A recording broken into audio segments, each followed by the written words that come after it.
Hey guys, what's happening? Welcome to the show. Welcome to Action Movie Anatomy, your favorite show on the Popcorn Talk Network, the online broadcast network dedicated to talking movies and all things movie related. I'm so excited because we're talking about the third Die Hard movie, Die Hard with a Vengeance. Maybe the fan favorite sleeper pick for the all-time favorite Die Hard movie. I think this actually almost surpasses the first Die Hard in people's memories. We're going to talk about the whole thing, break it down for you guys. Hang out with us. We'll see you in just 1 second. Welcome to Popcorn Talk, featuring movie discussion, news, and interviews. Popcorn Talk. We talk movies. And now, here's Popcorn Talk's Action Movie Anatomy. Boom! What's up, guys? Welcome to the show. Welcome to Action Movie Anatomy. Extreme Ways are back again. Yeah. No. I think maybe we should just make Extreme Ways like the theme song of I our always show. want to hear it when the boom goes off. The only song I've ever liked more that played was Still Dre for the Training Day episode. That was real good. And that's going to play every single time we do a Denzel movie from here on out. Always. Ever. And then the Chumbawamba was really good when Roxy brought that on for her thesis. Yeah, that was very good. Guys, welcome to the show. Welcome to Action Movie Anatomy, the online broadcast network dedicated to talking movies. It's called the Popcorn Talk. You're watching it. We're on it. And this is Action Movie Anatomy. We talk about action movies on this show. Maybe you've watched us before. Maybe you will recognize me from some of my films. Maybe you will, John. I played a villain in a great number of American action movies. Joaquim De Almeida? Yeah. Very Love strong. that guy. Guys, yeah, we talk about action movies here. I'm your host, Ben Bateman. You can find me on Twitter, Instagram, wherever you want at Ben Bateman Media. And I'm Andrew Ghai. You can find me on Instagram and Twitter at Andrew Ghai. Yes, and this is the show where we talk about action movies that adhere to 4 basic rules. Yes, Those I do. 4 basic rules are, number 1, the hero always plays by their own rules. McClane is like one of the cornerstone heroes that even created this show. Like, when you think about who are the heroes that we wrote our rules for, Yeah. McClane's like one of the guys. Of course he plays by his own rules. Absolutely. I mean, Die Hard was one of the ones, too, that we just, the whole show was based around, these old classics that we took, Rambo, Die Hard, Predator. And so the rules, as you'll find out, it's perfect. Yeah. You couldn't do a Die Hard movie without having it be exactly this formula. Yeah, it would be a travesty. The hero and the villain are always the smartest people in the room. The fact that there's a duo hero pair in this one, because Zeus is smarter than Willis. He is, absolutely. Yeah, but that's like your classic. It's like 2 halves of a whole thing, and definitely Jeremy Irons is the smartest guy in the room. He sure is. Yeah, he's so cunning. He's so calm. Yeah, with the glasses. But they're not even the round John Lennon glasses. They're like the octagon glasses. Yeah, I also love when he's just walking around in the tank top. Yeah. He's just kind of ripped, but not really. It's super European. Oh, so European. But not even like real European. Like, we're making a pass at people who are watching this. Like 90s stereotypical European. Absolutely. Yeah.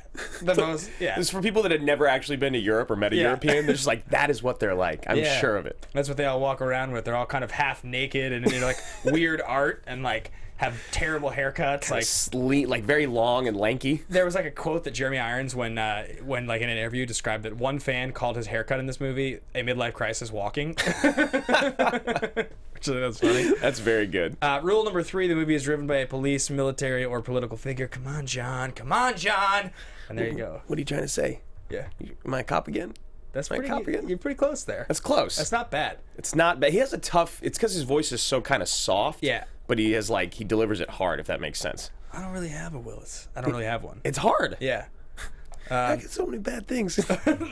We'll get there. 4: the movie contains a minimum of 1 explosion.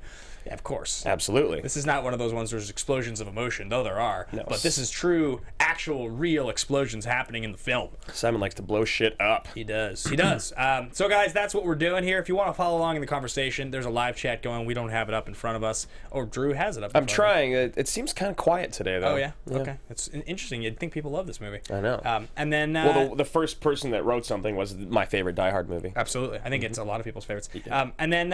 And then you can find us on Twitter if you guys want to follow along and share in the conversation there at AMA Podcast. We've been getting some fun interaction there. We do a AMA question of the week every week where we ask our fans, what do you guys want to hear us debate about this movie? What's the thing? What's the thing you want to know? And so we'll often pull from that for either the movie we're doing the next week. And you guys gotta get those questions up because we do them every single week. And Josh Ryan Sports, our buddy, he asked great questions. We've probably done this segment maybe 6 times, and 5 of them have been him. Yeah, definitely. I mean, Josh Ryan, it's almost like it's your segment. It is, and we're going to do another one of your questions today, man. Yeah, absolutely. So that's Josh Ryan Sports on Twitter. That's right. So, guys, let's get into the film. We're gonna cue up the trailer here to start things off. Simon Says. It's a pretty good trailer. Yeah, it's classic 90s, fun. In a city that never sleeps. In a time. A photographer with an eye for beauty.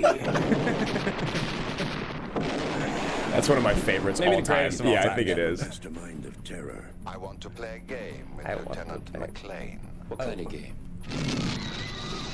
Simon Says. Irons is super sweet. He's very good. Lead straight. He's a great to actor. John McClane. If we don't do it, this guy says he's gonna blow up another public Well, why place. me? What does he got to do with me? I have no idea. He just said it had to be you. It's nice to be needed. Simon Says. Get to the payphone in Wall Street Station by 10:20, or the number 3 train and its passengers vaporize. I'm not jumping through hoops for some psycho. That's a white man with white problems. You deal with it. White man. Yeah. White problem. I know what I'm doing.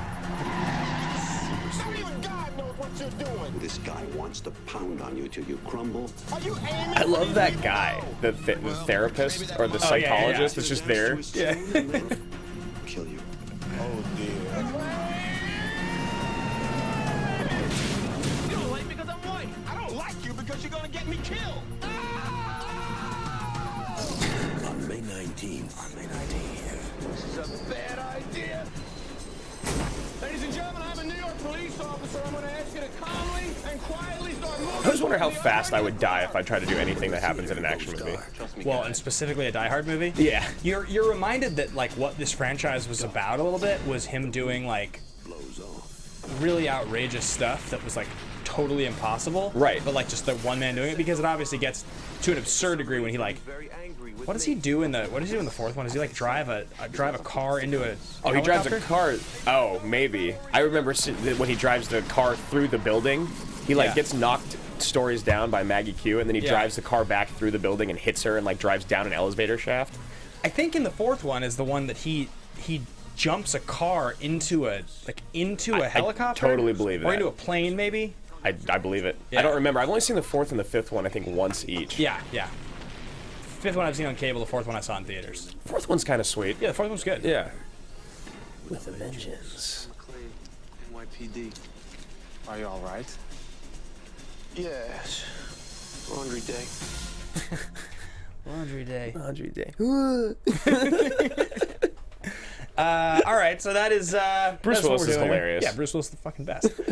So guys, we're gonna do a couple things right now. We are gonna start this sucker off with something we like to do on this show, which is called Thesis Statement. And Thesis Statement is it's sort of like the big, bold idea you have about the movie. We like to come up with one every week. We kind of share it. We sort of try to defend it throughout the whole movie. It shouldn't be something loose like this is my favorite Bruce Willis movie. It shouldn't be something like this is one of the best uses of New York City. I mean, that Right. would almost work, but Almost. like you really want it to be like this is the best use of New York City. Yeah, as a like this is the backdrop. greatest buddy cop duo ever. This is the greatest this or that. Yeah. Yeah, and I think that's kind of what we do here. So we try to sort of defend it, and when you go around talking to people about movies, this should be an idea that maybe resonates with you as an audience member. You can then quote and be like, you know what's really interesting about that movie? That we want them to be strong enough that you can agree with us or disagree with us and share Right. your thoughts. So I'll jump in first with mine. Sure, I think because mine's scary to say, so please. It's controversial. It is. Mine is that this is the greatest Bruce Willis team up in his career. Okay, so Bruce Willis and Sam Jackson essentially is the greatest team up in his entire career. In this movie specifically, because he's got great scenes in great movies. I mean, Willis has had an unbelievable career, well over 100 credits. Right. And he's paired with some great people. I mean, there's some very iconic movies where you think about how good that movie was and the amount of time he spends on screen. I mean, take even like Haley Joel Osment in The Sixth Sense. Like, that's Yeah. a really good pairing. There's some great stuff. But when I watched this movie, the thing I was reminded of the very most was like, I'd have a hard time arguing that I didn't enjoy Sam Jackson more in this movie than I did in almost anything. Like, Yeah. it's close to my favorite. He's great. It's a great use of his character. It's great writing. Their relationship's hilarious, and he doesn't. It's not even one of those like your turn, my turn situations with him and Willis. It's like Yeah. they're perfectly equal in what they do in this movie. It's just great. So I think my thesis is that this is the greatest Bruce Willis team up in his career. I don't think I can argue that. I think you're right, and it's crazy going back and watching this movie because this is my favorite Die Hard movie, Yeah. and I haven't watched it actually probably in like over 5 years, maybe even more. Yeah. And going back and watching it again, I was surprised and just like so happy that it was as funny and as enjoyable as it was to me yesterday as it was as a kid.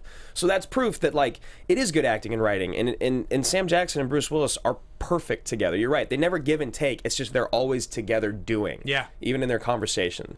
So my thesis, man, it's tough to even say, but I'm gonna do it.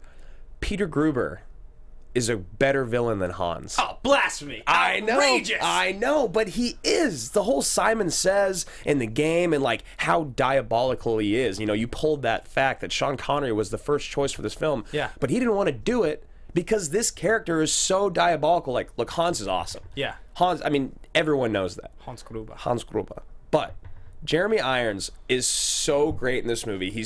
All the phone calls are awesome. His acting is so good, and he's just pure evil.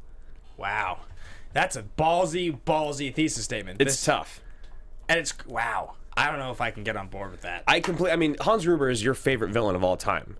I think, is he? Or I think you have Hummel. Hummel is number 1. I think I moved Hummel ahead of him, Yeah, and then Hans is like 2. Yeah, with Bodhi at 3. Yeah, so like, I think I would do it. I think if we still had our list, I would put Simon right in front of Hans.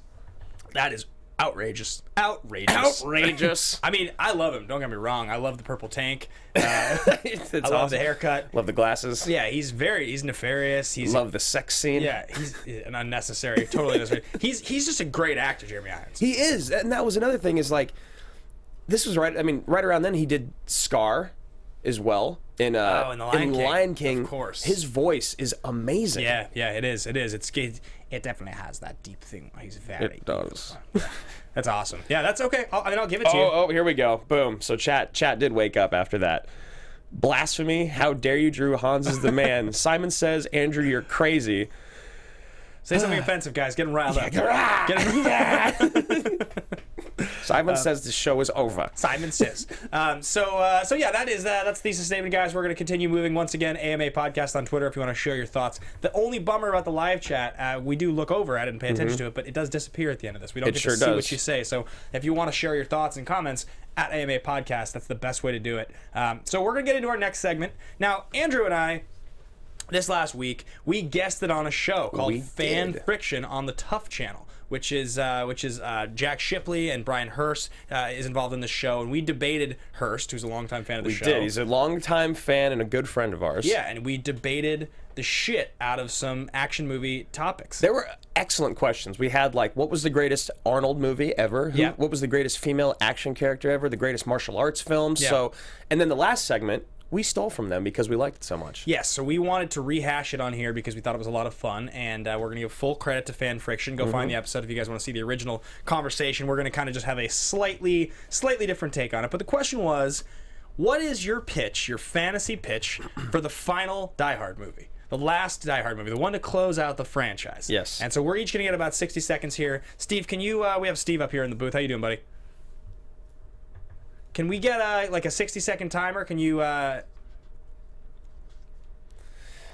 yeah, we're gonna do a 60-second pitch each, filmed and included with the title. We want you guys in the chat, anybody on Twitter, to vote which one you liked better. And again, this is not the next Die Hard movie. This is the last Die Hard movie ever. Yep. If we're gonna end the franchise, which isn't gonna happen anytime soon. All right, so we're gonna start with title and then rattle off the pitch. Oh, someone just blasphemed me. What'd they say? Which I like. Felix Alvarez says, I'll blaspheme you. I have seen Die Hard 3. I have never seen the first one. Yep. Outrageous! I like you. We should hang out. All right, Drew. You want to go first or should I? I'll go first. You start with your title. Okay. My title is Die Hardest. Because why not?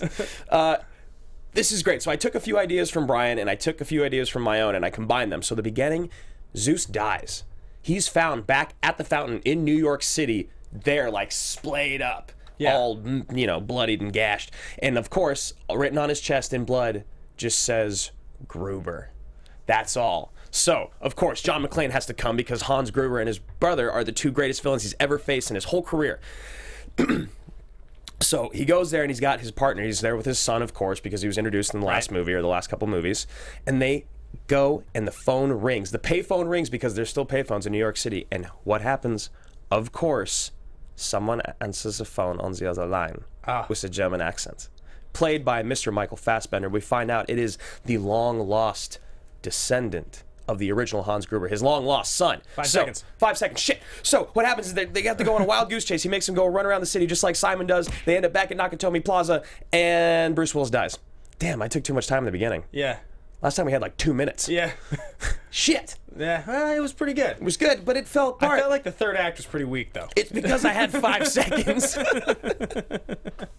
They end up back at Nakatomi Plaza. Bruce Willis dies. All right. So I'm ready for my attempt to destroy you. I mean, that mine was really bad there at the end. If you recall what my pitch is, I don't think it's going to stand a chance. It's true. All right. Title: The Final Die Hard. All right. Okay. All right, Bruce Willis has started a private investigation agency in New York City. He gets a nefarious phone call that it has him go to Miami to track down somebody who's claiming to have information about, so they're going to track down his family and kill his family. He shows up there. There's a rogue cop played by Russell Crowe. It's very humid. Russell Crowe's sweating a lot. He's like very sweaty, and he's gained some weight. He's kind of like the nice guy's Crowe. So they have to team up, but at first it's like they're at odds because they don't like each other because Russell Crowe's like a rogue cop. He's like the Miami John McClane. Yes. So they go down to the station because Crowe arrests him because he thinks McClane's doing something totally terrible. But that was the plan all along. Somebody blows up a bunch of shit around the police station, and they're going to take out the entire police station. They have to team up. Now, we find out that the villain is played by none other than Gary Busey. But Gary Busey. there's no lines in the script for Gary Busey. Everything is ad-libbed, so everything he says is just like, I'm going to show you how the sausage is made. It's just going to be like stuff that he said, and that's going to be like how the movie works out. So then, in the end, they fight it out. Willis rides off into the sunset. He kills Busey, and he and Crowe stay friends, and that's the last Die Hard movie, the final Die Hard.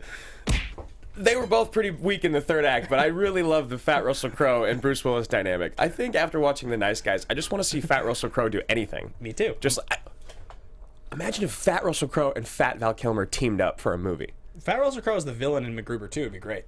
That would be the greatest thing ever. Yeah, it'd be excellent. Oh, two of them working together. All right, guys, so if you liked mine more, let me know at AMA Podcast. If you like Ben's more, let him know. I don't know, what should we hashtag? Should we do a hashtag? Yeah, just tweet at us, guys. I've been Media at Andrew Ghai, and just a big thanks again to having us on for that show. Big thanks to Hurst. Big thanks to Jack. And if you enjoyed the segment, tweet at us and go watch the episode. It was a funny episode. If you're wondering who won, I won. But you were hoping I didn't say that, weren't you? Well, I was like, I wanted to call it out that I just got ruined on the show. But I wasn't sure if it's a spoiler alert. But the fun of the show is the debating. It's not who wins. It's not if we win anything. But yeah, I got just wrecked. That's what people who lose tell themselves. It was a lot of fun. Points don't matter. All right, guys, moving on. We're going to get into Fist Pump Moment. For those of you that have watched or listened to the show, you know that Fist Pump Moment is that moment in the episode where we talk about something that we're just like, fucking awesome. Yeah. Yes. That look around. Inside, you get like butterflies. You get excited. Yeah, sometimes it can be like kind of a silent or a quiet, like, just like, yes, this is the best. Like, I want to share this with someone. I want to tell someone to watch this because this is just making me so happy. And it can be anything. It can be like a title. It can be the music. It can be like a headshot, a touching look between father and son, and a dramatic engagement over the telephone between John Travolta and Denzel Washington. Or Denzel Washington and his wife. Yeah. Talking about milk and taking Pelham 1, 2, 3. I can get a half gallon. Can't get a whole gallon. I can get a half gallon. He's gonna get nominated for an Oscar this year. Is he? For Fences. They're making the classic play. He and him and James Earl Jones. Those are the two original guys that play. The two greatest performances of that character. Yeah, but he's with her name's escaping me. You know exactly what I'm talking about. Yeah, I'm in it, and I'm seeing like a bunch of buzz that he's one of the big favorites for the Oscar nod this year. Him in that play is incredible. It's very different than James Earl Jones doing his. Yeah. It's definitely more like Denzel-ish, yeah. like more shit talking. But it's excellent. If you guys haven't seen the play or read it, I highly recommend you do that. Yeah, it's gonna be good. I love Denzel. I'm excited. I'm excited if Denzel's in another like big Oscar performance. Yeah, I was just gonna say that. I love watching him do the fun like Tony Scott style movies, but I also love watching him just be an excellent actor. He's a great actor. Yeah, he's tremendous. Great fucking actor. So anyway, let's continue moving on. We're gonna talk about Fist Pump. What our Fist Pump moment in this movie was. Would you like to start, or should I? Senor Drew. I want to say really quick that. Rangers fan 1996 said Ben won as soon as he said Gary Busey was in it, which is just great. Tactics, Drew's tactics. We got if you're gonna shoot me, then shoot me. But I need to answer that phone. That's their fist pump, and the music is also a fist pump. Yeah. So my fist pump is when they're in the car. Okay. And he's there with the FBI guy and the guy from another organization. Yeah. He just doesn't say. Another agency. Yeah, another agency. You're like, it's the CIA. Yeah, come on. What else could it possibly be? It's when they're figuring out who it is. Does the name Gruber mean anything to you? Yeah. That's the moment? Yeah, and his like eyes go, no, it's right after that. You go, Peter Gruber. He's Hans Gruber's brother. You're like, I was like, "Duh!" It was so awesome. Yeah, that's great. And like I was watching with a friend, and I told them, I was trying to explain the show. Yeah. It was like a fist pump moment. You know, I always explain the fist pump moment, and we both looked at each other and we're like, "That's a fucking fist pump moment." Right? Yeah, it was awesome. Yeah, it was a really great moment. Yeah, totally. That was like my number 2. That was right behind. For me, my favorite, and this is like a little different, but this is why fist pump moment's great because it can be whatever you want it to be. The moment where they're arguing with each other, and Willis looks at him, and he's like, "You know what your problem is, Zeus? You're a racist." He's like, "I'm a racist, motherfucker," and he's like. And you're just like, I was like, this is 1995. Like this is like Rodney King, like OJ, the whole like mid 90s, like hip hop culture was being commercialized. All of it, like racism and racial tension, especially in New York City, was just like all time high. Yeah, which is why that opening scene is so crazy. It's crazy, and like I just was watching it, and I was like, because he's dead right. He's dead right. He was a racist. Willis a total racist. Was not racist. No. Like, and it's one of the things that makes their interaction and their relationship in the movie so endearing in the end. Yeah. Is that like he's the white guy that breaks through, that like Sam Jackson drops his guard finally and helps him. Yeah. Everything. Like and it's done so, it's kind of weird to say in a Die Hard movie, but like poetically. It's done very well. Yeah, I was thinking a lot about this, how we have so many problems still all these years later, 21 years later, with racism in America. In some ways, equally bad to what it was then, you know, with so much mistrust in the police force and all these things. And I was thinking about that, and if I'm a kid and I'm kind of impressionable and I'm watching as media comes out, what does it take to change my opinion where I like, because obviously there are very good police officers in the world, and there are very corrupt police officers in the world that have gotten themselves in a lot of trouble. And I was thinking about that, and I was like, watching this movie, I was like, this is the kind of media that comes out that is done well, that informs a young generation of what's right. And I was thinking about when this movie came out, it's like everything about this was just awesome. It's like his character is like the big glasses. He's modeled after Malcolm X. Like that's why he wrote the character the way that he did. It's just such a cool fucking thing. And so when he says that line, I was like, not only is it like a comedy in this movie, not only is it like totally that what's written on the sandwich board is like really intense, but like he decided to go there in the script. He did. He decided to go there in the script, pull it off in Harlem, in New York, and then a black guy saves him.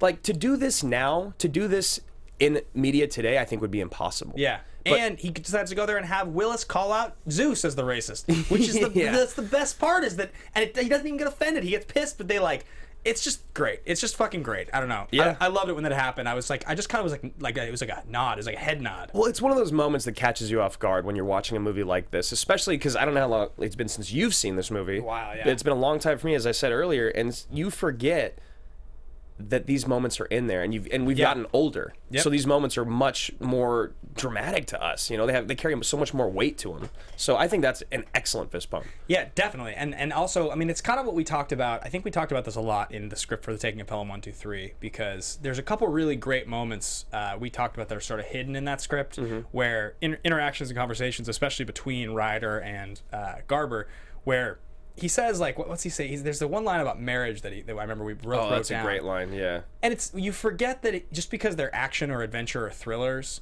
you forget that those moments, like kind of in this movie, stuff like that, or when he and Zeus are tied up, you know, and he's laughing at him, that he's like, you lost your marriage over, you know, some stubborn shit over not calling your wife back. Like, it's just great. When writing is good, writing makes these movies. We always say it's not the action. It's really not the action. That makes these movies good. It is not. It's everything that happens in between the action, and especially if you're not just having fun in between it, but if you actually have moments in these type of movies where you sit back and you kind of think, you're actually kind of struck or touched by it.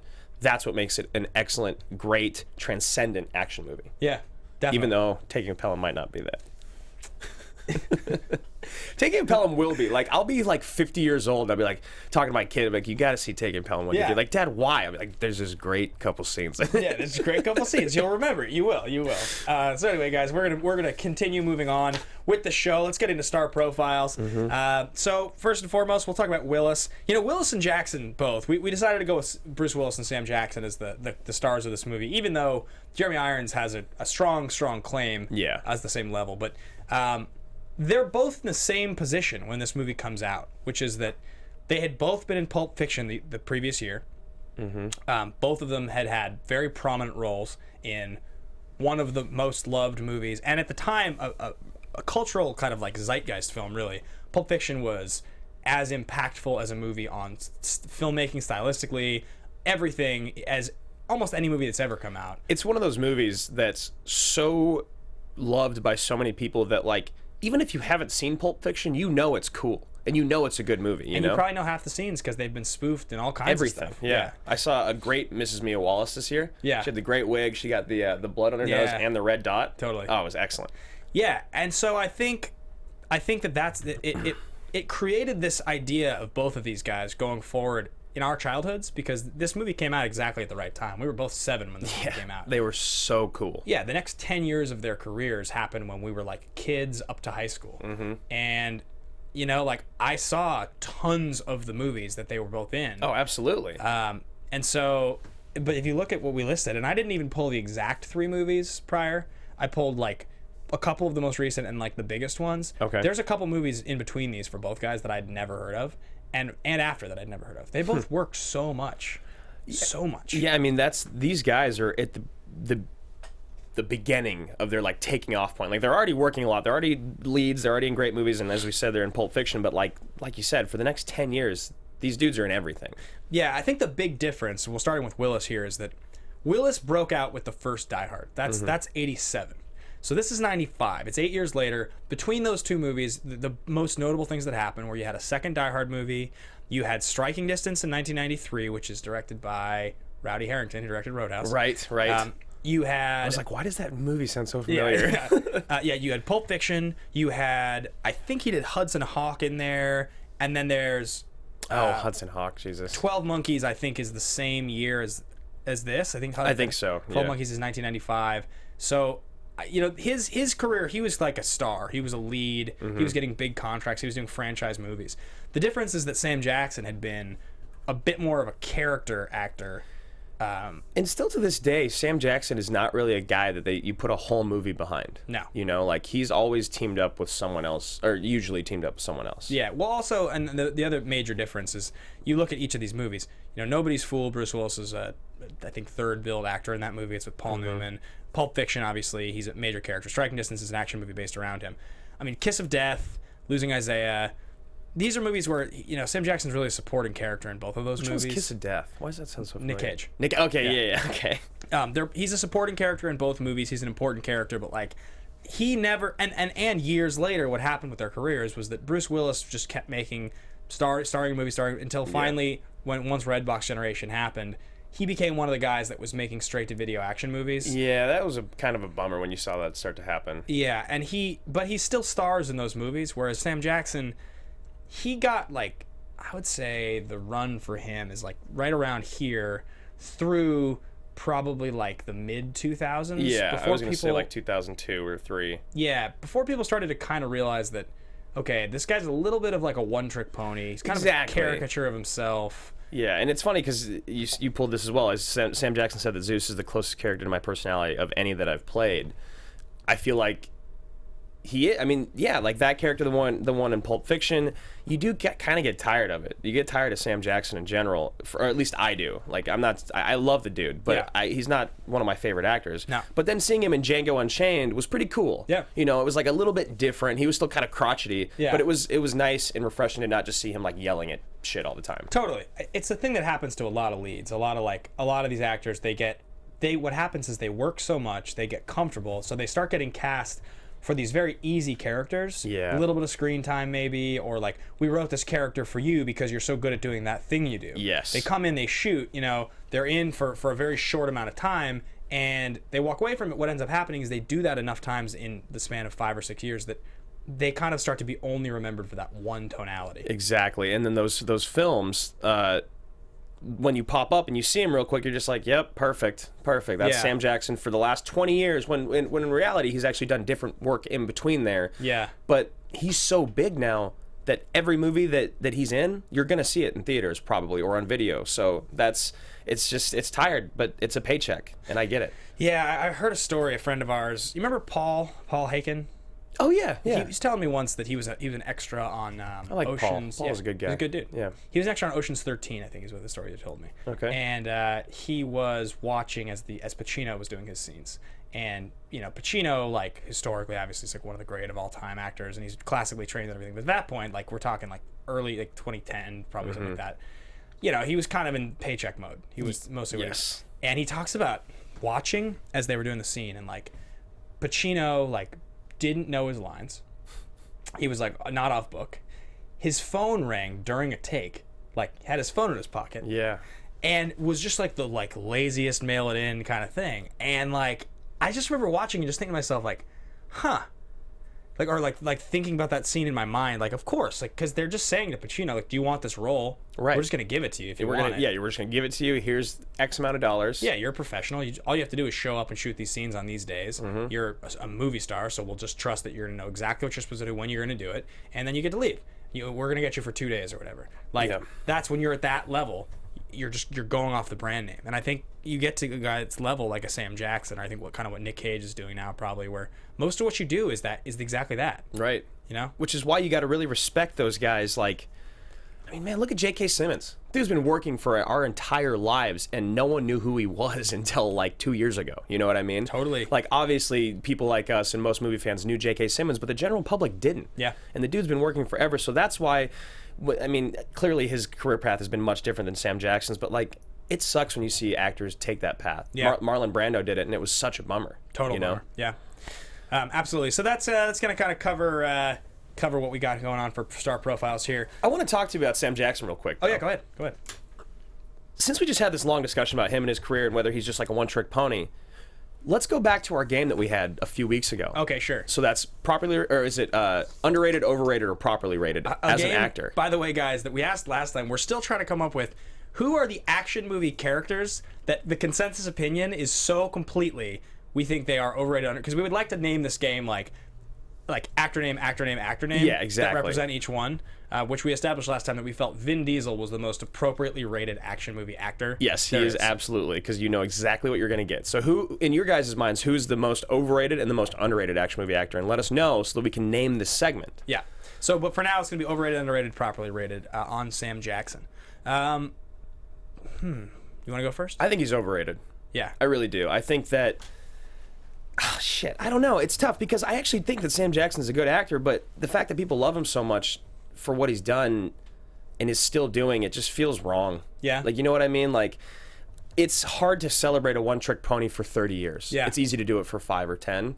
But, like I said, when I saw him in Django Unchained, I was like, thank God you're doing something different. Even though it's still a little bit of what you're used to. And, like, I know there's other movies out there, guys, that he's been in where he plays something different, but they're not the big blockbuster movies that everyone talks about. So I really think that Sam Jackson's overrated until he's in a movie where he plays opposite of what he's comfortable with and he gets recognized for it. That's when he'll, I guess, earn my respect, which is hard to say because I do love Sam Jackson. Yeah. But, again, I think he's way overrated. I'm going to go properly rated. Yeah. Yeah. I think Sam Jackson is properly rated for a couple reasons. I think that if you were talking to me 6 years ago, I think I would have said overrated. Okay. I think that the perception of him has changed, and I think what we're talking about with him being a little bit of like a one-trick pony, and that I don't think people talk about him in the way they used to, where if his name was on a bill, it was like, oh yeah, that has value. Like that's what it was like when we were growing up. Yeah. And I think that's changed, but the reason that I wouldn't call him overrated is because I know for a fact Sam Jackson still does stuff sometimes that is interesting. Yeah. He did Django because Tarantino's a friend of his, obviously, and he wrote him a role. He did Chirac, the Spike Lee movie, last year. Right. Which is a weird movie and I didn't think was particularly great, but it's like a movie where a lot of the narration is told in song. It's like kind of like a musical. Mm-hmm. It is a musical. And he's like the narrator who's rhyming the whole time. It was a weird role. I didn't love it, but I was also like, you're taking a chance and doing something interesting here. Okay, I mean, I respect that. And then someone mentioned Unbreakable as well. Yeah, Unbreakable's great. Mm-hmm. Yeah, and I think for me, you know, he would be underrated if I felt that he was looking to do really interesting work and like be legitimate. Like if if he had come out in like a really, really great Amazon Prime series streaming as one of the leads this year, and it got well reviewed, and I watched it, and I was like, this is awesome. I'd be like, totally underrated. He still got it. Absolutely. Like, imagine if he was in one of those series and he played like an alcoholic father that was like broken. You know, like that would be. I would love to see him do that. Exactly, and that's where I think. When you see guys, you talk about movie star charisma, this guy was the definition of movie star charisma in his day. Like, he had it in spades. So I would go... Yeah, we got the... what was it? Mace Windu? Mace Windu, yeah. Yeah, I would go... I mean, look, this motherfucker was... I'm talking like him now. This motherfucker! He was so famous in his time that when they were making the Star Wars prequels... Yeah, they just put a... Yeah. He got a purple lightsaber. You know that? Yeah. He's the only one that got a color that didn't exist. Yeah. He got his own thing. I mean, like, I didn't even realize that it was as big as that, but I realized when he had the purple lightsaber, I was like, I've never seen that before. Because he was such a big fan, and he was such a big star that he got a purple lightsaber. He's got all these roles you forget about, like when he was in The Incredibles. He's like one of the great roles in The Incredibles. Yeah. Like, he's a really good actor, and he does really good work. But when you see him in RoboCop, you see him show up, and it's like, it's just weird. You're just kind of like, huh. I really do feel like it's still within you. If you wanted to pursue something great, you could do something great. You know what? I think you've swayed me. I think he is properly rated. I want to change my answer. I do agree, because if someone's overrated, I don't want to see them succeed. Yeah. I don't want to see the next cool Amazon series that they're in. Whereas with Sam Jackson, for sure, I absolutely would love to see him take a chance, do something cool, and I would love to watch it. So, yeah. Properly rated. Properly rated. Yep, you've swayed me, man. He is the Vin Diesel. So guys, please is the Vin Diesel. Tweet at us if you think we're wrong or if you have any ideas here. We're gonna get into some production development stuff here, guys. So first, Brian Hurst just asked if we shouted out Fan Friction. Yes, if you were watching from the beginning, Brian, we shouted out quite a bit. Quite a bit, sir. So we're gonna get in here. It's just some like.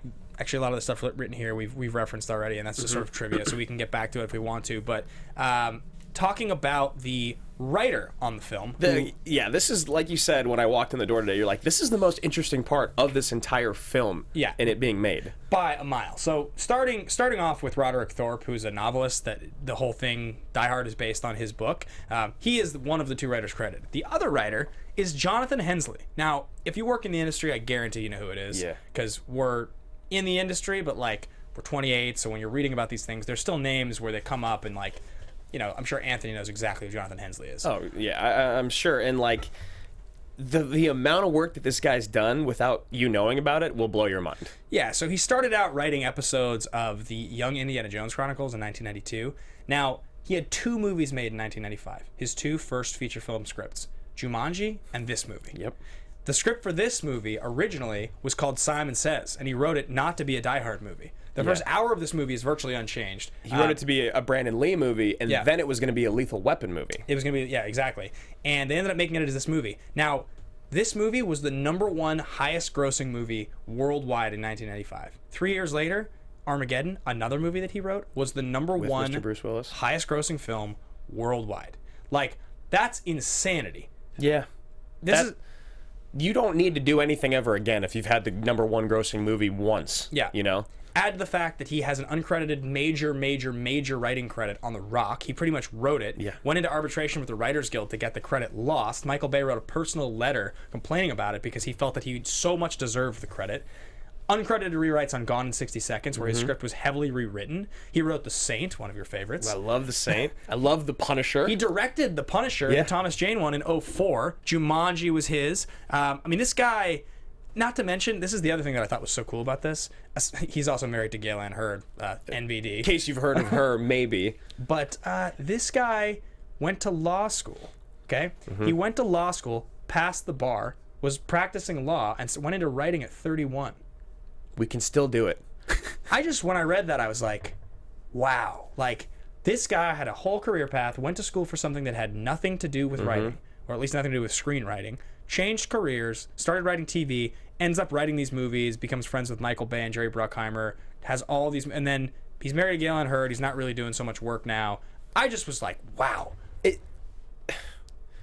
You and I are working very hard in this career that we've chosen, and it's always refreshing when you see someone that is 31 and they start acting or they start writing. You know, it's mind blowing. I can't remember which actor it is. It's like a great it's like one of the Brian Coxes or Anthony Hopkins out there. It's definitely not Anthony Hopkins, but like some guy that started acting in his 50s. Yeah. You know, and then they went on to win Academy Awards and be amazing. So like, the fact that this dude started when he was 31 and he's done all those things you talked about is mind-blowing. Yeah. I mean, he's got some bad ones in there too, like Next and stuff, Yeah, but like right. everyone's got those. Definitely.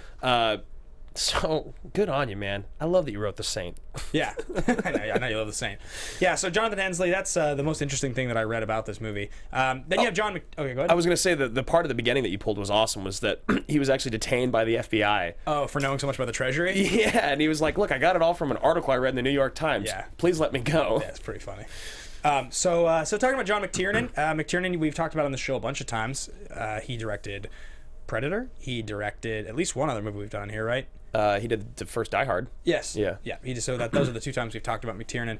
He was a big time director there for a handful of years. He ended up getting in trouble with the law, getting arrested for and going to prison for perjury, for lying to the FBI. Was that the one? Was he the guy that was like listening in The on wiretap the thing? wiretaps? Yeah, that Yeah. was just, and now he's just doesn't exist. Yeah, he was released in 2003. His last completed film project was Basic with Travolta. Yeah, and you and I originally, when we did the first Die Hard, you were trying to get him on the show. Yeah. And the only number we could find was for his lawyer. Yeah, right? there was no contacts Yeah. listed. So definitely one of these guys where you sort of just wonder, like, does this guy still have it? Did you see the one thing I wrote though, that he originally was slated to direct Batman Forever, but he passed on it to direct Die Hard? That's a good decision. I wonder if like Batman Forever had directed by McTiernan would have been awesome, or like a subpar dark version of what we have now. that begins, because like these movies aren't dark. Predator's not dark. Like No. Hunt for Red October is not dark. They're like fun adventure movies. They're awesome, but like, Who directed Batman Forever? Do you know? yeah, Joel Schumacher. Oh, Schumacher. Yeah, of course. Yeah. I'm sure it would have been more serious. Yeah. As not as stylized as they like to call it. That movie's so hard to like place and like. I thought you were gonna say to watch, actually. No, I actually like that movie. All right, should we get into critical box office? Yeah, I was just going to really Michael. quickly touch on Michael Tadros real quick. Tadros was kind of interesting too. I mean, there's a lot of producers, as there usually are in these movies. You definitely have McTiernan involved as a producer, Michael Tadros, Andrew Vanya, who like the Rambo movies and stuff like that. He's one of those guys who worked in there. But Tadros was a production manager and a producer for like 7 or 8 years, really, really extensively. He has like some years before that. But he did all kinds of stuff in there, either working as a producer or production manager on like Black Rain, Die Hard 3, Ghost, Forrest Gump, Devil's Advocate, like a bunch of really big movies. Really good stretch in the 90s there. So then get this, in 97, he does Devil's Advocate, and after that he only has 3 more credits listed. So you'd think, which often happens with these like major producers, when they stop working, the major credits are like irrelevant movies. His next 3 credits are I Am Legend, Sherlock Holmes, and Winter's Tale. And I think Winter's Tale is it Winter's Bone? Winter's Bone. With Jennifer Lawrence. Is that the one you're talking about? Yeah, when Colin Farrell's in it. I can't remember if he's in it. Maybe it's Winter's Tale. Anyway, I wrote down Winter's Tale, but now I'm thinking it's Winter's Bone. The point is, I Am Legend and Sherlock Holmes were massive. Yeah, absolutely. Those are huge, high-grossing movies that this guy was involved in. So I guess he's still working. He has some other stuff listed on his IMDb as stuff that he's like, supposedly announced to be involved in, but that's crazy. 1997, the last 18 years, he has 3 credits. I mean, maybe he just has enough money and he just doesn't care. And Yeah. it's like, hey, do you want to get in on this, Sherlock Holmes? Sure, here's a couple $1 million. And Right. Yeah. Wild. I was like, that's very surprising. So let's move into critical. Being a producer in Hollywood's got to be one of the like most stressful and then like least stressful jobs. Like, so sweet. Yeah. So critical here we got Fox released this. It only cost $90 million to make. It was released May 19th in 1995. Domestically, it grossed $100 million, so it already made its money back. And then worldwide, it grossed $266 million, which just goes to show that Die Hard is one of the greatest franchises of all time. Yeah, I find it totally fascinating that they didn't make a sequel for 12 years. Yeah, me too. It seems crazy that Die Hard 1 and 2 happened so quickly. And then 3 was just like A few years later. Yeah. And it was really good and well received and Yeah. made a ton of money. And Willis was just like, I don't want another Die Hard movie. I'm going to do other stuff. And then 12 years later decided to do one. Yeah, right. Because it was 2008 came out? 2007, I thought. Yeah. That's crazy.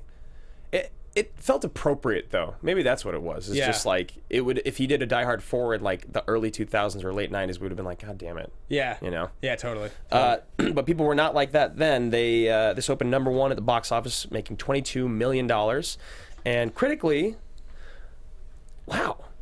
it's got a 7.6 on IMDb, which is very high. Yeah, it's about right though. Yeah. It's very well loved. Yeah, I'm totally happy with that. But the Rotten Tomatoes scores are crazy to me. 50% by all critics, 51% by top critics, and then 83% by audience, which makes sense. Yeah, it's just not one of those movies that I expected it to be so unbalanced. I thought this movie was more well liked. Same, and especially if like John Wick can get all in the 80s and 90s.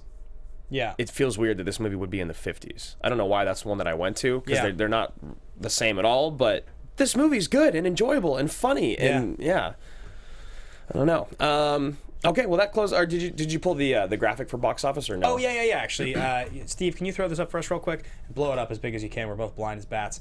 I pulled this. This is Samuel L. Jackson's box office, actually, worldwide, all time. Okay. Because if you think about, he's a supporting character, so much of what he's in is franchise stuff that he's a supporting character in. Right, like the Avengers. But Steve, can we go just a little bigger and maybe like scroll down from the top just so we can see, starting the top. So and then to the left a little so we can see it here. Okay, perfect. So his number 1 highest grossing is at $1.5 billion is the Avengers. Then you have the Avengers: Age of Ultron. Then you have Jurassic Park, Phantom Menace, Revenge of the Sith, Captain America 2, Star Wars: Attack of the Clones, The Incredibles. So every single one of those. Iron Man 2, Iron Man, Thor, Django, Kingsman, Captain America: First Avenger, Die Hard with a Vengeance, Legend of Tarzan. Other than Django Unchained, every single one of those movies has a sequel or is a franchise film. Yeah. Which is crazy. It's wild. I mean, the further down the list you go, the more you realize just how many high-grossing films this guy's been involved in. I mean, look at all. They're still all in the hundreds of millions. They're all over $250 million. This is his top 20. Steve, can we go to the bottom and see what the last one listed is? Or is Unbreakable the last one? Okay, yeah. Wow. Yeah, exactly. I mean, his 20th highest grossing film he was in made $248 million worldwide, unadjusted, by the way. Yeah, that's unbelievable. Isn't that crazy? Yeah, I thought that was a wild one when I pulled that up. I was gonna pull Willis, but I think we've pulled him before. Yeah, this is definitely way more interesting. I didn't realize that his 20th highest grossing movie still made over $250 million, and that he's only in sequels and franchise films. Yeah, it's crazy. Yeah, I mean, just think about the sets that guy's worked on. Yeah. That guy's seen everything that you could possibly see in this business. He's like a guy where if like he like wrote a book or started a podcast, it would be like fascinating. It would be so, because like he's also one of those dudes, like you said, he's like such a badass, so much movie star charisma and swagger that like people just want to hang out with that dude, you know? So like I bet you he's hung out with everyone doing the craziest shit. Yeah, I'll bet he's just awesome. So let's get into favorite line, guys. Yes. Favorite line. Favorite line. I actually had a lot of favorite lines in this. Oh, really? Yeah, I wrote down a bunch. So why don't you go first, and then I'll try to figure out which one I want to say. You know, I think there was a bunch of the interactions between McClane and Zeus when they're like tied up and talking about his wife that I thought were really great. I liked all that stuff, and I also thought the stuff at the beginning with Zeus talking to kids was funny. But, yeah, it's funny. But ultimately, I think my favorite was just like, and it's not even like a meaningful line, but they first get off the phone, and he's like, the 7 wives with 7, the whole thing, and he's he's like 7. He's like, shut up, McClane. He's like, no, 7. He's like, shut the fuck up, McClane. I'm good at this shit. Yeah. I love that. That's like wait, no, it's too easy. It's too easy. It's a trick. Yeah, that's a great line. And also, when he's like, it's 2,401. He's like, no, it is. Like, it's just like, I'm smart. Yeah. It's awesome. There's a lot that I really love. I thought it was really interesting that Donald Trump and Hillary Clinton were mentioned in this movie. Totally. I saw it in the trivia afterwards, but I had noticed that too. I was like, wow. Yeah, that is just a crazy coincidence. One is like, I'll marry Donald Trump. The other is talking about Hillary Clinton as a presidential candidate. Right, and he's like, she'd be the 42nd, not the 43rd, which is if she won, she would be the 44th now, I believe, that's just crazy to me.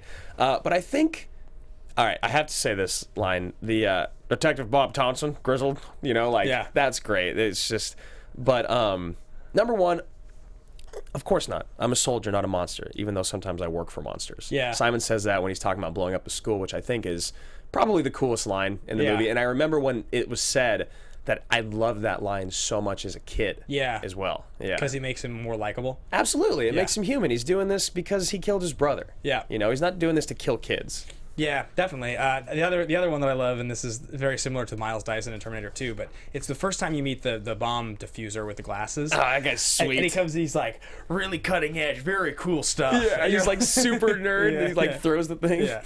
Yeah, I love that guy. That guy's awesome. Yeah. That was actually his first feature film role. Really? Yeah, isn't that crazy? That is crazy because I've seen that dude a bunch of times. He worked a lot after that. He's just like one of those guys. People loved him. Yeah, totally. I saw him and I was like, oh yeah, of course they cast this guy. Everybody loves that guy. Yeah. But it's his first movie. So we're going to get into AMA question of the day, guys. And the question is by Josh Ryan Sports, and that is Die Hard with a Vengeance peak Willis? Is Die Hard with a Vengeance peak Willis? So let's go on a couple categories. It's 1995. Mm-hmm. It's playing John McClane. The films surrounding are Pulp Fiction, Armageddon a couple years later. Pulling up his... The Jackal, I think, is right around that same time. I love The Jackal. Maybe Bonfire of the Vanities is around the same time. He's in 4 Rooms in 1994. He's got The Sixth Sense in 99, Unbreakable in 2000. Yeah, he's right. He's right in the heart of the peak of his career. Oh, Fifth Element, 97. Yeah. Peak of his career, definitely. But is this role in this year, this moment, is this peak Willis? Willis? Peak Willis, like as a character, as an actor. Yeah. In the way that 06 Mission Impossible 3 Cruise is peak Cruise for like us. peak Cruise, I guess 'cause he's so sweet. Last Samurai is like peak Cruise. Yeah. Like, right there. It's tough because I grew up around the time that he was peaking. So growing up, it was just the greatest thing ever. Bruce Willis was the greatest thing for me. Like, he was my favorite action hero for so long. We always talk about when you're listing, like, okay, what movie should we do this week? Okay, who haven't we done? And there's like 4 or 5 actors we name. Yeah. It's always like Willis, Cage, Schwarzenegger, Cruise, Gibson. Like, there's like 4 or 5 of them. Yeah. He was 100% in the category of just like... Absolutely. I actually think this might be peak Willis for me. Yeah. The reason I say that is because there's nothing tired about it. He's still a badass. He's very funny. He's got that charisma that you talk about where he just says lines. Like, even in the trailer, you and I both laugh at that line he says. So, like, yeah, I'm going to have to say that because I love what he does later in his career and what he does earlier in his career, but I don't think I love him more than I do right around this time.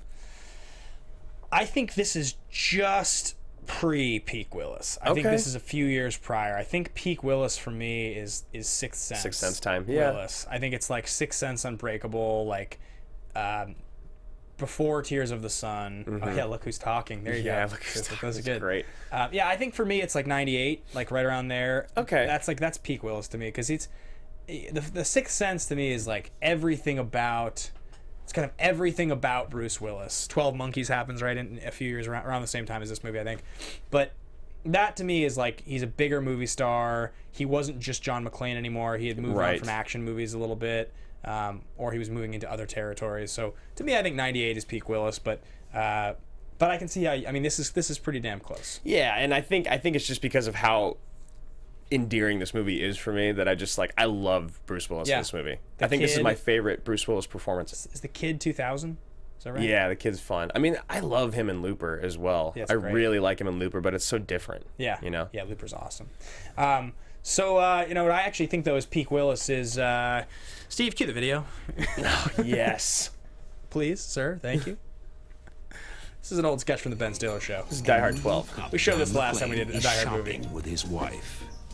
California. Everyone on that floor must now.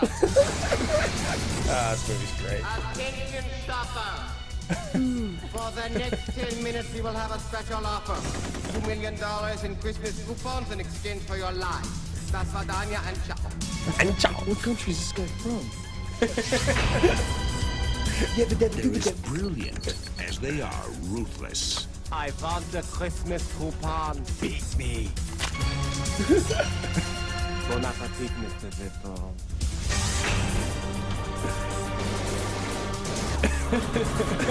But he's very cunning. Find him! Paper or plastic, you son of a... Such a well-written They sketch. say lightning It really can is. strike 12 times. But don't tell him. Hey, fellas, gotta eat your greens! Who the hell is this guy? Who are you? You're very annoying. I got news for you, pal. That's what the people pay to see. He's got a great Willis. He does. Willis. That's It's such a bummer the show got canceled. Entire deli section, mister! What do you think I'm doing here? Comparison shopping, huh? What does he think he's doing? His job. His job. I'm in charge here! Scum check L6. He's alone. He's tired. The food is rotten. The bathroom is locked. And he's running out of one-liners. Think, damn it, think.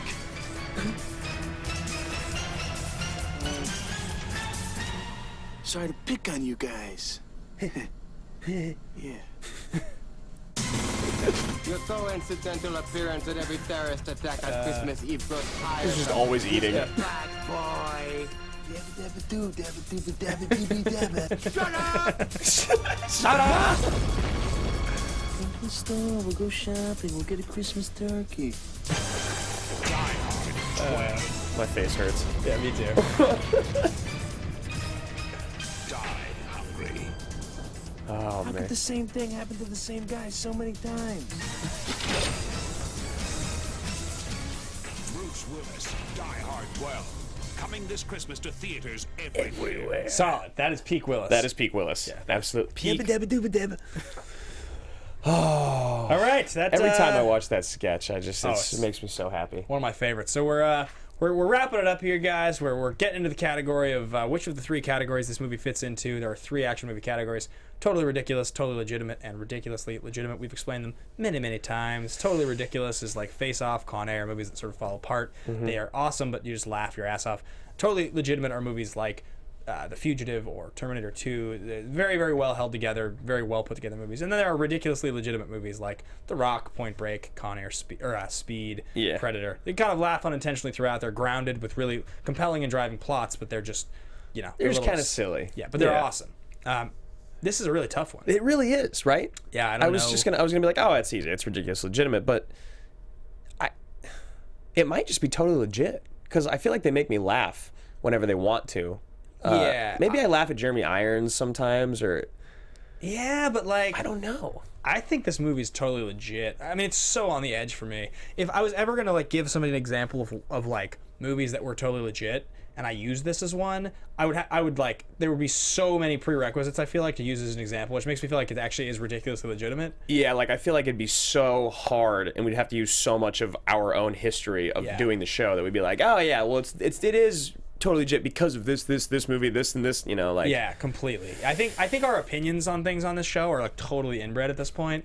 There's like It's a very good way to put it. Yeah, like, not consistent with the rest of the world anymore. No, it's just become the AMA group mind here. Yeah, there's like, I mean, you take things like we just take for granted that Independence Day is not a good movie, or that like we just like take for granted that Mission Impossible 3 is the best Mission Impossible movie, or like or like that Rambo First Blood Part 2 is just completely overrated and aged poorly. Yeah, or that Tony Scott's a genius. Like He is. We just take that things for is granted. not debatable.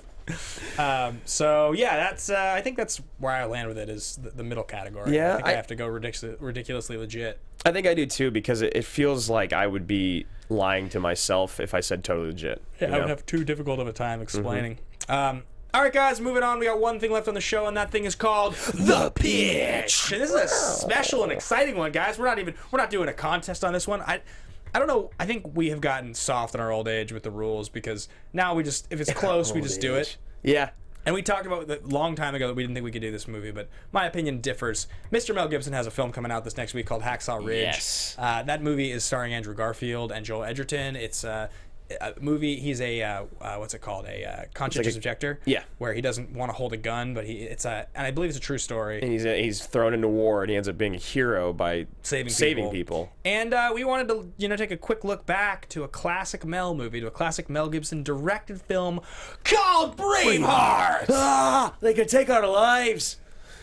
So it's exciting. It is very exciting. Braveheart is one of my. I think growing up, Braveheart and Gladiator I would just, for like a couple of years, I would just watch them like every other day. Yeah, it's exciting. I am totally into it, guys. I think it's appropriate with Mel. So we're going to be hitting Braveheart next week. If you guys are excited and you want to tune in and watch that one, be sure to tune back here the same time, same place, 12:30 streaming live next Wednesday. If you want to follow me, Andrew, or the show, you can find me at Ben Bateman Media. You can find me at Andrew Ghai. And we are excited to talk Braveheart with you. Remember, tweet your AMA question of the week for Braveheart next week, so we can be a good one. Chat it out with you guys, and be sure to leave a rating and review on iTunes. Of course, it helps us stay high in the standings, so we can continue to provide free content for you guys.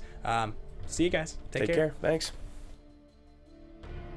From producers Maria Menounos, Kevin Undergaro, Phil Svitek, and the entire Popcorn Talk Network, we would like to thank you for tuning in.